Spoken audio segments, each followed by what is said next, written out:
Hello friends, welcome back to my channel. ये इस ड्रामे के हिंदी एक्सप्लेनेशन का पार्ट 4 है। तो चलिए वीडियो को स्टार्ट करते हैं। मॉर्निंग में वैन जाकर उसे निहार रही होती है। ध्यान भी जाग जाता है। वैन पूछती है, तुम्हारी तो बहुत सारी एक्स गर्लफ्रेंड्स रही होंगी ना।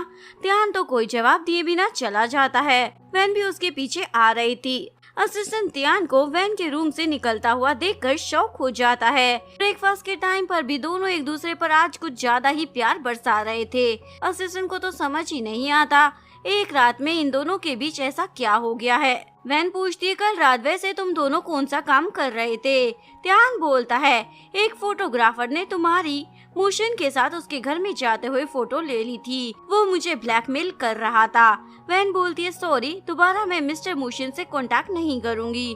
ध्यान बोलता है, अब सब कुछ सॉर्ट आउट हो गया है और मुझे तुम पर पूरा ट्रस्ट है।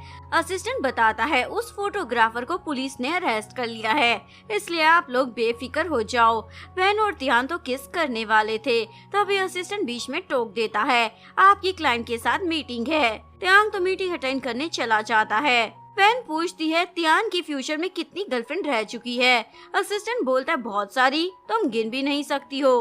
वैन बोलती है, झूठ मत बोलो। असिस्टेंट बिना कुछ बोले वहाँ से चला जाता है। वैन सू ग्रुप की मैनेजर जियांग और शेयर होल्डर वोंग से मिलने आती है। एक्चुअली में वैन जियांग की फ्रेंड है और वोंग उसकी आंटी उसे बोलती है, तुम्हारे पास वो सीरियल नंबर तो होगा ना जो तुमने मुशिन को दिया था। वैन पूछती है, कौन सा सीरियल नंबर। आंटी बोलती है, तुमने 3 साल पहले मुशिन को एक वॉच दी थी जिस पर एक सीरियल नंबर था। उसके बिना ये शेयर्स तुम किसी को भी दे नहीं सकती हो। वैन मुशिन को कॉल कर पूछती है, मैंने तुम्हें 3 साल पहले जो वॉच दी थी, क्या वो तुम्हारे पास है। उसके ऊपर एक सीरियल नंबर था, क्या तुम मुझे बता सकते हो। मोशन बोलता है, वो वॉच तो मुझे ढूंढनी पड़ेगी, मैं ढूंढ कर तुम्हें बता दूंगा। जिसके बाद मोशन वैन के डैड से मिलता है। वो सीरियल नंबर एक वॉच पर लिखा है। एक्चुअली में मोशन डैड का बंदा है। तभी जियांग के वहाँ आने की आवाज सुनकर मोशन छुप जाता है। जियांग डैड को फाइल देकर जाने लगती है। डैड बोलते हैं, तुम वैन की कुछ ज्यादा ही हेल्प नहीं कर रही हो। जियांग तो डर जाती है। तभी मोशन वहाँ जाता है। जियांग उसे देखकर शॉक हो जाती है। मोशन जियांग को ले जाता है। इधर ध्यान वैन को कॉल कर बताता है, मैं कुछ दिनों के लिए अब्रॉड आया हूँ, यहाँ मुझे कुछ काम है, तुम घर में अकेली होगी तो अपना ध्यान रखना। रात को वैन को एहसास होता है कोई घर में आ गया है, तो उठकर देखने लगती है। उसे रूम में 3 चोर दिखाई देते हैं। वैन छुपकर ध्यान को मैसेज करती है। तभी एक चोर उसे देख लेता है और उसके हाथ से रिंग भी ले जाता है। 3 दिन के बाद वैन हॉस्पिटल से डिस्चार्ज होकर घर आ जाती है। ध्यान बोलता है, जरा संभल कर चलो। वैन बोलती है, मेरे सर पर ही तो चोट लगी है, मैं कोई प्रेग्नेंट थोड़ी हूँ। ध्यान उसे मेडिसिन देता है।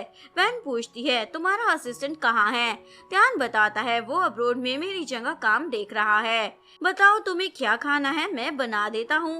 वैन बोलती है, जो भी तुम प्यार से बनाओगे। ध्यान उसे बड़ा प्यारा सा किस कर खाना बनाने चला जाता है। वैन को मुशिन का कॉल आता है, मुझे वो वॉच नहीं मिली, सॉरी। वैन ओके बोलकर कॉल कट कर देती है। तभी ध्यान खाना लेकर आ जाता है। तुम क्या सोच रही हो, चलो खाना खाते हैं। वैन खाना खाते समय भी उसी घड़ी के बारे में सोच रही थी। आधी रात हो जाती है। ध्यान अभी भी काम कर रहा था। वैन उसके पास आती है और उल्टी सीधी हरकतें करने लग जाती है। ध्यान को तो हंसी आ रही होती है। वैन अपनी हरकतों से बाज नहीं आती। तभी ध्यान बोलता है, मीटिंग ओवर। वैन तो तुरंत अपने रूम में भाग जाती है। ध्यान भी उसके पीछे आता है। वैन अपना मुंह ढक लेती है। ध्यान तो उसे बैठकर ताड़ने लग जाता है। वैन बोलती है, तुमने मुझे बताया क्यों नहीं, मीटिंग चल रही थी तो अब वो मेरे बारे में क्या सोचेंगे।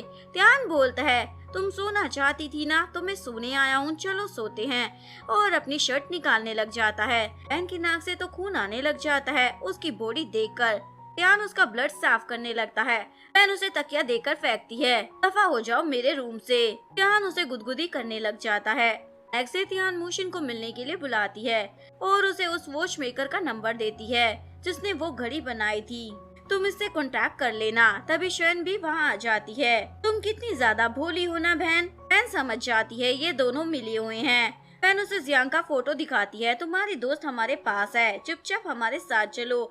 ये दोनों वैन को डैड के पास लेकर आते हैं। वैन पूछती है, मेरी फ्रेंड जियांग कहाँ है। डैड बोलते अभी तक तो सही है, और अगर तुमने मेरी बात नहीं मानी तो उसे कुछ भी हो सकता है।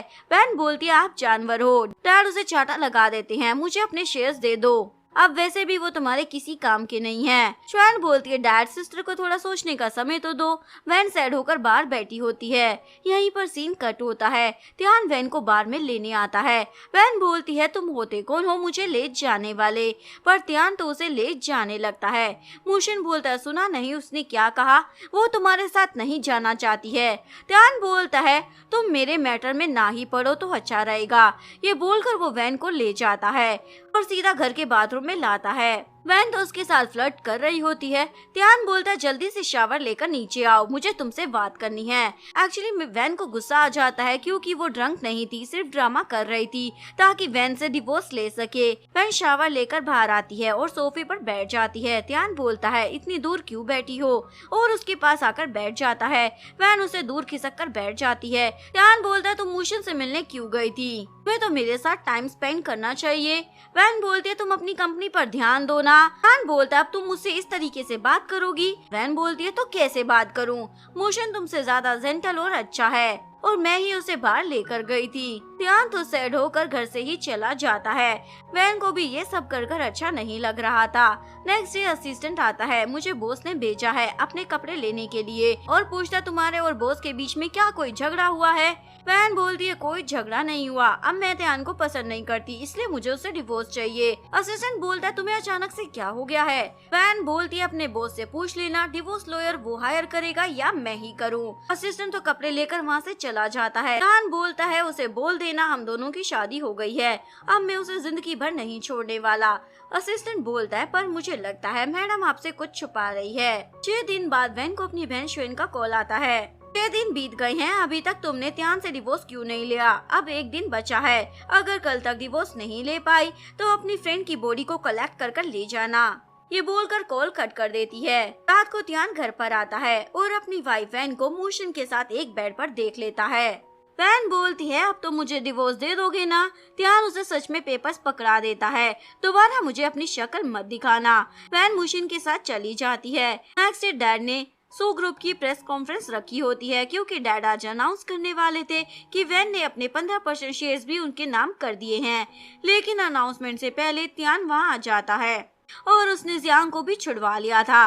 वैन तो अपनी दोस्त को सही सलामत देखकर खुश हो जाती है। श्वेन बोलती है यानी तुमने मुझे झूठ बोला, तुम दोनों ने कोई डिवोर्स नहीं लिया है। फ्लैशबैक में दिखाते हैं जब वैन साइड होकर बैठी थी तभी उसे त्यान का कॉल आया था और उसने त्यान को सब कुछ बता दिया था।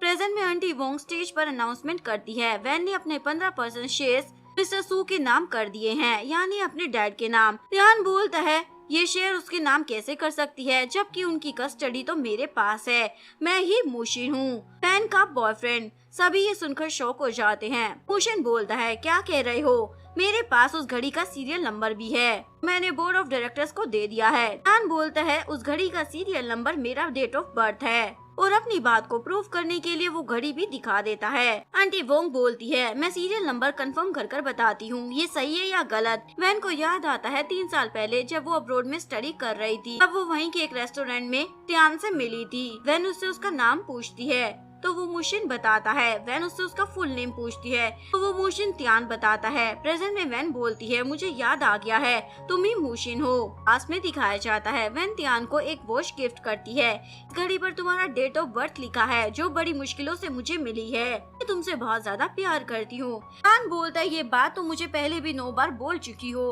और मैं तुम्हें बता चुका हूँ, मुझे इस गर्लफ्रेंड के चक्कर में नहीं पड़ना है। वैन का तो दिल ही टूट जाता है पर हार नहीं मानती, तंबू लगाकर वहीं पर धरने पर बैठ जाती है। त्यान आकर उसे बोलता है हम दोनों की एज में 5 साल का फर्क है, मैं पीएचडी करने के बाद सोशल वर्क में चला जाऊंगा और तुम स्कूलिंग ही कर रही होगी, हम दोनों की लाइफ काफी डिफरेंट है। वैन बोलती है मुझे फर्क नहीं पड़ता, क्या तुम मुझे लाइक करते हो। त्यान हाँ बोल देता है। वैन उसे हग कर लेती है और दोनों एक दूसरे को किस कर देते हैं। प्रेजेंट में आंटी वोंग आकर बताती है त्यान ही मूशन है क्योंकि वो सीरियल नंबर मैच हो गया है। डैड बोलते मेरी बेटी मासूम है, तुम उसे फूल बना रही हो ना। वैन बोलती है फूल तो आप बना रहे थे, पहले मेरी मोम को चीट कर वैन की मोम से शादी कर ली और मुझे जबरदस्ती स्टडी के लिए अब्रोड भेज दिया और जब मैं वापस आना चाहती थी तो मेरा कार एक्सीडेंट करवा दिया ताकि सारे शेयर्स आपको मिल जाए। रिपोर्टर डैड पर सवालों की बारिश कर देते हैं जिसके बाद न्यूज आती है डैड और श्वेन को जेल में डाल दिया गया है। वैन का कार एक्सीडेंट और जियांग को किडनैप करने के जुर्म में। वैन सू ग्रुप की प्रेसिडेंट बन जाती है। तियान उसे लेने आता है। इतना काम करोगी, चलो टाइम स्पेंड करते हैं। वैन बोलती है पहले मुझे काम खत्म करना है। तियान बोलते है काम तो होता रहेगा।